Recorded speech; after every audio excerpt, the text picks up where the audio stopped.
Hi everyone, welcome back to It Moves, a game on Game Jolt that is absolutely terrifying and super fun to play. I'm playing it now for 3 videos, and I think, as I said in the last one, this might be the last video from this game. I'm gonna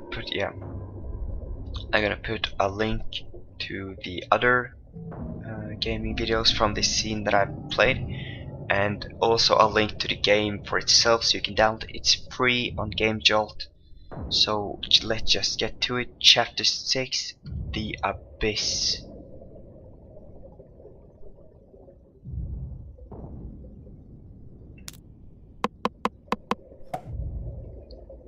Oh, I'm swimming. Ha, cool. Fish, fish. Fishy, fishy, fish.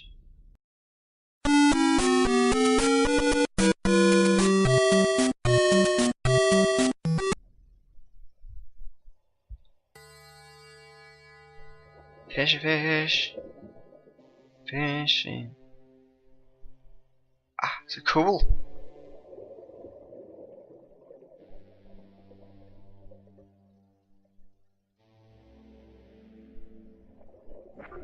Whoa. What's this? Any thoughts of what this is, or is it just...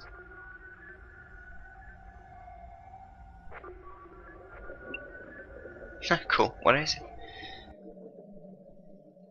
Oh, is that my father? That was my father floating around here. What? Drain water and remove diving gear? Yeah, of course.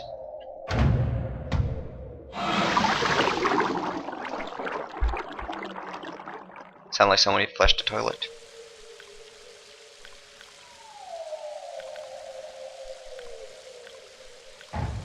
Oh, there we go.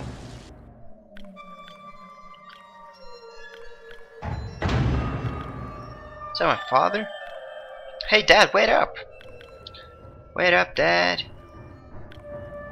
Read the logbook. Okay, wait. Oh, it's long. Oh, that was real long. So hopefully just pause the video and watch it if you want to, because I'm not reading all that because I'm a terrible reader, actually, but I'm trying to do my best. Oh, that's like one of the coolest fish ever with like a light in front of their face.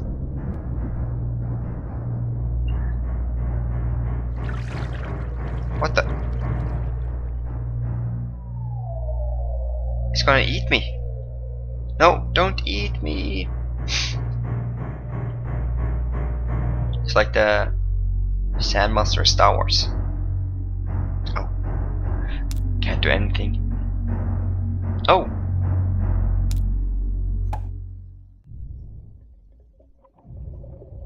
Did I die there?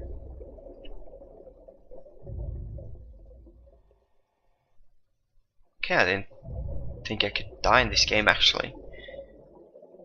But yeah.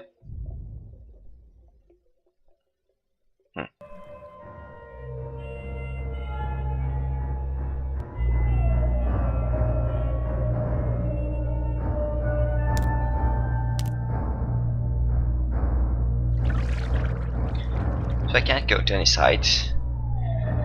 So let's try to fall this time.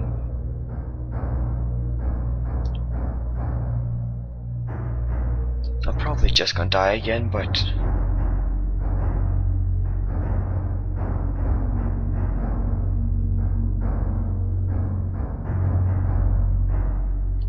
Whoa! These are really terrifying nightmares.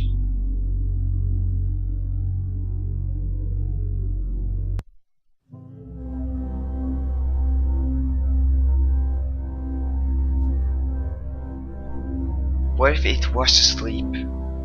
It hadn't so much as breathed since I had woken up. Perhaps it was resting.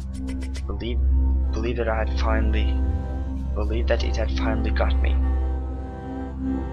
I was finally in its grasp, or perhaps it was toying with me. After all, it had been doing just that for countless of nights. And now with me under it, pinned against my mattress, with no mother to protect me, maybe it was holding off, savoring its victory until the last possible moment, like a wild animal savoring its prey. I tried to breathe as shallowly as possible, and mustering every ounce of courage I could, I reached over slowly with my right hand and began to peel the blanket off me. What I found under those covers almost stopped my heart. I did not see it, but as my hand moved the blanket, it brushed against something smooth and cold, something which felt unmistakably like a gaunt hand. I held my breath in terror, as I was sure it must have now known that I was awake. Nothing. I did not stir. It felt dead. After a few moments, I placed my hand carefully further down the blanket and felt a thin, poorly formed forearm. My confident and almost twisted sense of curiosity grew as I moved down further to a disproportionately larger biceps muscle. The arm was outstretched, laying across my chest, with the hand resting on my left shoulder as if it had grabbed me in my sleep. I realized that I would have to move this cadaverous appendage if I so much wanted to hope to escape its grasp. For some reason, the feeling of torn bright clothing on the shoulder of this nighttime invader stopped me in my tracks. Fear once again swelled in my stomach and in my chest as I recoiled my hand in disgust at the touch of the straggled, oily hair. I could not bring myself to touch his face, although I wondered to this very day what it would have felt like. Dear God, it moved.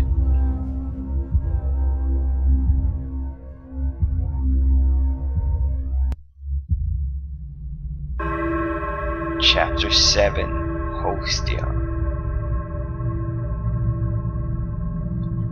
I just want to play like the whole game.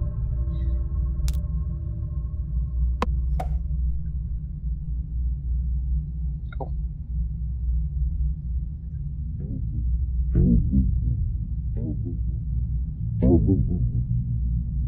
Is that a person? Whoa.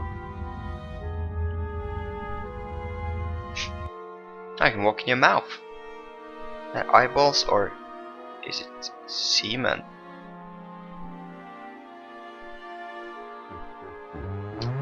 The last enemy that shall be destroyed is death.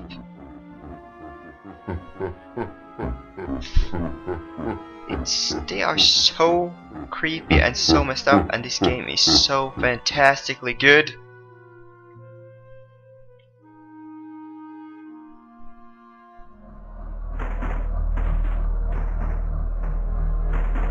Can you say something? Is this like a child machine?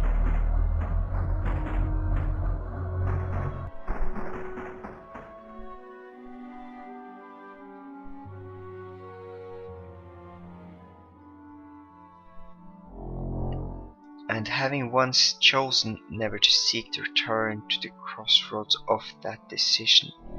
For even if one chooses wrongly, the choice cannot be unmade. At the crossroads in life, what does one do? Stand at the crossroads, if you will. But if you'll not choose, I'll move on without you. Okay. That's wrong. That's wrong. That's wrong. What the hell?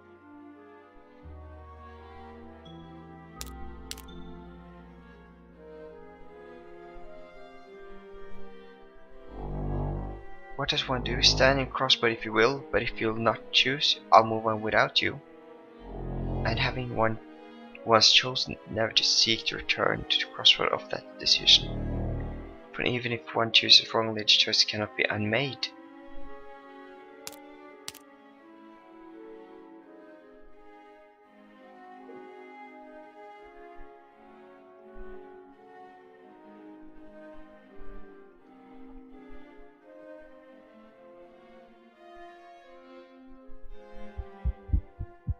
something's supposed to happen now, or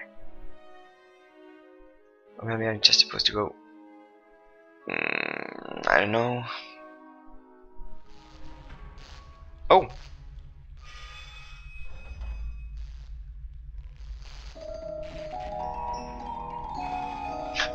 You playing tunes? I'm just gonna go over. What the hell was that?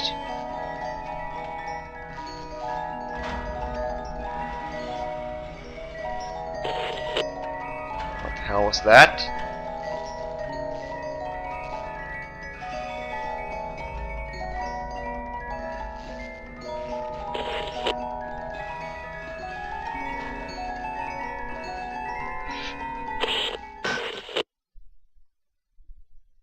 Oh, this game is just so freaking unbelievably fun to play.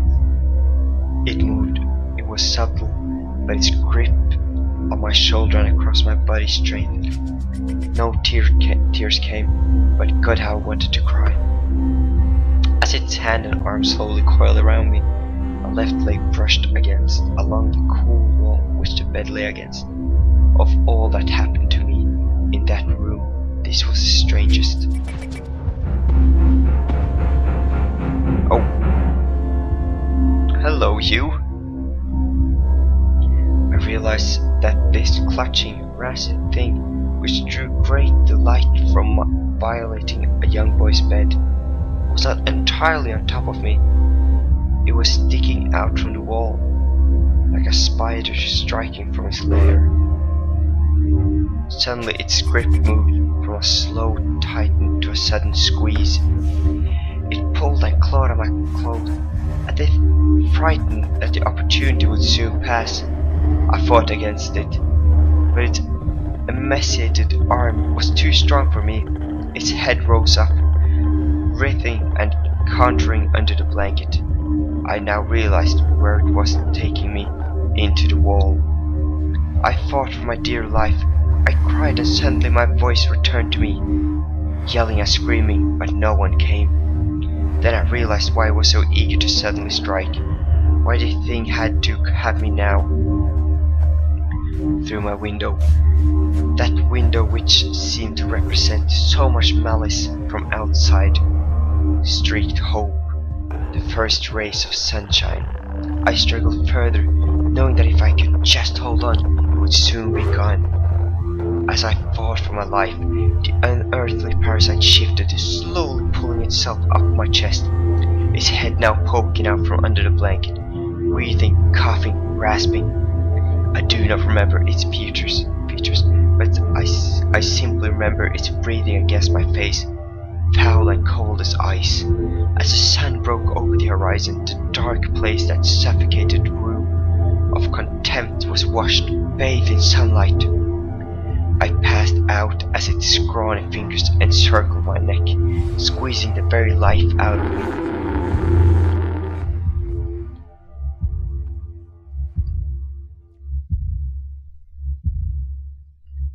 The story in this game is just so amazing.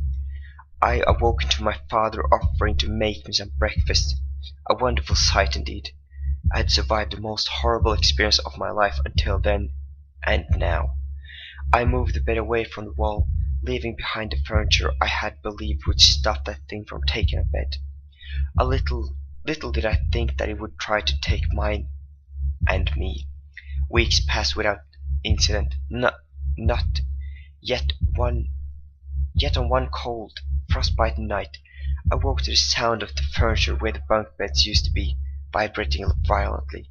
I lay there sure I could hear a distant wheezing coming from deep within the wall, finally fading in distant. The following year I was given a larger room on the other side of the house. My parents took that room as their bedroom. They say they didn't need a large room, just one big enough for a bed and a few things. They lasted 10 days. We moved on to the 11th.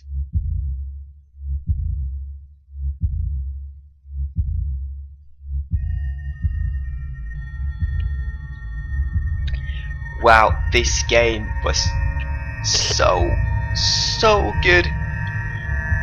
the graphics, the music, the story, everything here, so amazing. Thank you so much, Snow Owl, who made this game. It's just based on the story Bedtime by Michael Whitehouse. Playtesting by Optical Mouse. It's just, yeah, this game, you got to play it for yourself. Yeah, so hopefully enjoyed you watching me play it. I know I didn't talk so much, as I could have done a lot more, but I think the game just talked for itself. And yeah, that's it. Hope you enjoyed watching. My name is Marius. The channel you've been watching is called Constantly. Please subscribe, like, comment if you want to. You don't have to, but anyways, that was It Moves, a fantastic game. I'm gonna put a link to the game and a link to the other videos that I made when I played this game. So hopefully you enjoyed it, and we will see you again in the next video. Bye bye!